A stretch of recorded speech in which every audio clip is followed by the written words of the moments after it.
fall camp. A lot of players talked about kind of the intensity that Tom Allen brings, including just a moment with him where he's bringing people down, or just the energy, the difference in that. How just have you seen it through the fall camp, just in that process? Yeah, I think he's the same guy every day. He doesn't fabricate his energy. It's real, it's genuine, it's authentic.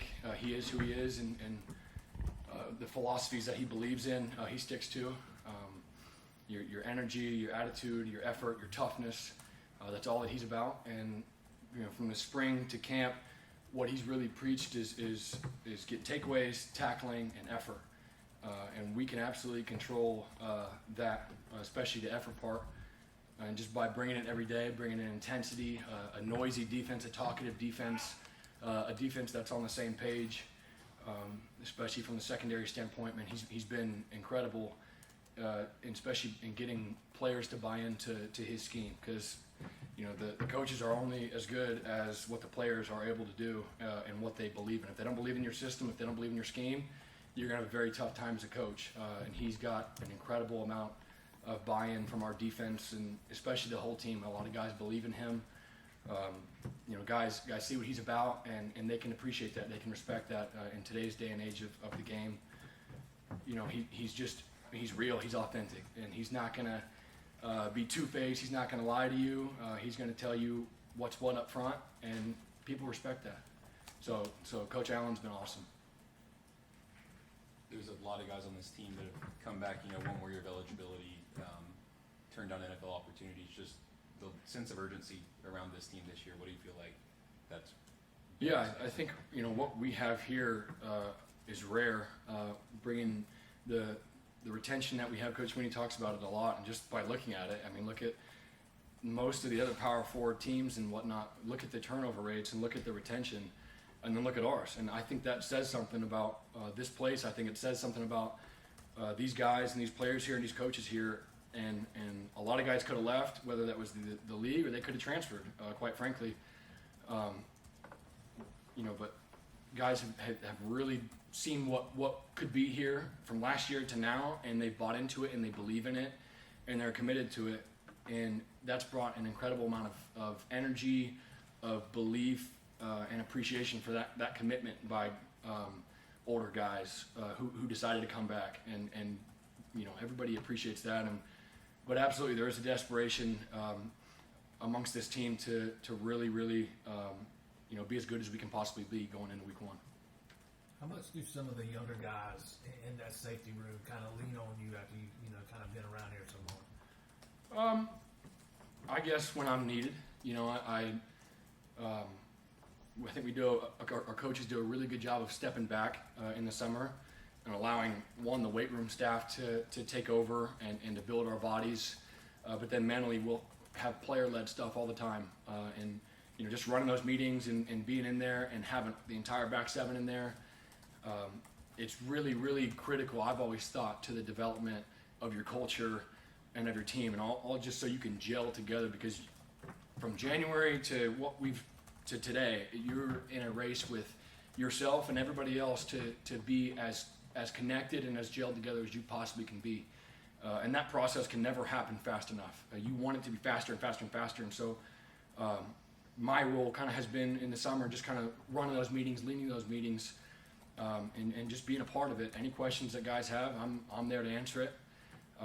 I truly want what's best for this defense, for this team, for this organization.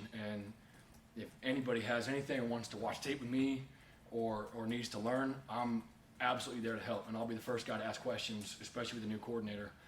I don't know everything, and so a lot of guys have actually done that too. KB has done a great job of stepping up and being a leader, and it's his 3rd or 4th year, I don't know, but he's really stepped up. Always texting in group chats, making sure guys are there on time, taking guys out to eat, and as me being older than him, it's good to look at that and appreciate that, and seeing KB do an incredible job of that. What have you seen out of guys like Ricardo and Kyle and just kind of continue to grow in the system and earn more playing time in that process? Yeah, Ricardo's a very natural defensive back. He's very savvy. He's very, very fluid in his movement, and he believes in himself. And as a defensive back, you really got to have that. You're playing on islands. You're playing isolated. You're playing alone. and he believes in his game, his movement, his quickness, his toughness, and he's not afraid of anybody. And you know, Ronan, Kylan, those guys have done really, really good throughout camp. Really excited to see what they're going to do this year. How have you kind of saw Ronan transition from wide receiver to safety? Yeah, it's definitely hard at first in that process. You know, I don't think he's played defensive back since high school, and at that level, it's different than this level. And to have to transition there and to do it actually relatively quick has been really impressive. And he's an athlete. He's tough. He's fast. He's physical, and he really did everything he could on special teams to show guys that he could play winning football defensively, whether it's tackling guys, getting off blocks, and he's excelled in this defense thus far. For you, Charlie, kind of the way you're talking about just being in the film room, kind of being a student of this game, is there ever consideration just after those playing days are over that there may be some like coaching in your future, just kind of the way you kind of illustrate the game makes me think about that. Yeah, I think so. Nothing's certain. I'm waiting for my multi-billion-dollar business idea, but I don't think that's going to happen. So I'll go be an intern, a GA, whatever I need to be to get my foot in the door somewhere. So anybody's watching this, I need a job. I'm excited. That'll be fun.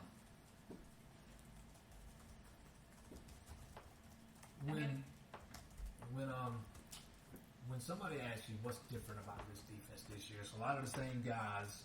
What makes this year's different? What's going to be different? I think schematically it's a little different. If you were to watch the tape and kind of see the differences between this year and last year, I think you'll notice some that are different. And just by the ways people call it, people believe in different stuff, and whether that's starting guys this way or that way, or running something in the back end to make the ball do this or that. Everything's going to be a little bit different. It's all the same at the end of the day.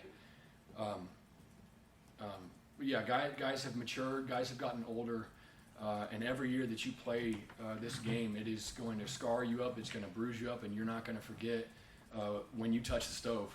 And absolutely, like at any time, if you're missing a fit, if you're missing a gap on the highest stage, you're absolutely going to punish yourself for that and get punished by the game. And so the longer you play it, the more reps you get at it, the better off that you're going to be. And so I think we've got an older, more experienced defense who was pretty scarred up last year, to be honest with you, in a multitude of games. And there's an edge, there's a hunger, there's a toughness to redeem themselves. And so it's going to be exciting to watch. You talk about the scars that this defense has endured. How does that kind of fuel an off season where some people like Sweeney have said that the energy has been different, that it's more player led? Is that kind of is the correlation certainly there?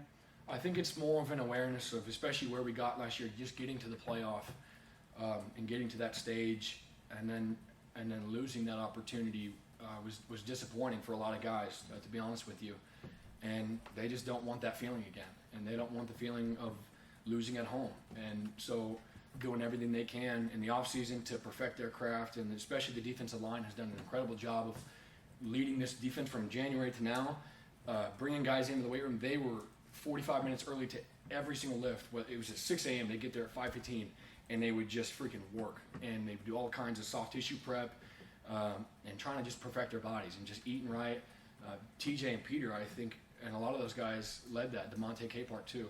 And then that trickled into everything else, whether it's the linebackers and the safeties and the corners and the nickels. And we've all done a really, really good job, I believe, of gelling together and straining to do more, because you look at it and you're chasing perfection. You're never going to get there. It's never enough. And just a lot of young guys can be overwhelmed in that process, and I'm never going to get there. I'm never going to be perfect. I'm never going to get the rep that I want. And a lot of guys, once you get older, you realize that's what keeps me going. That's what drives me to wake up every day to prove myself. And so we've got a lot of good guys who are committed to chasing perfection.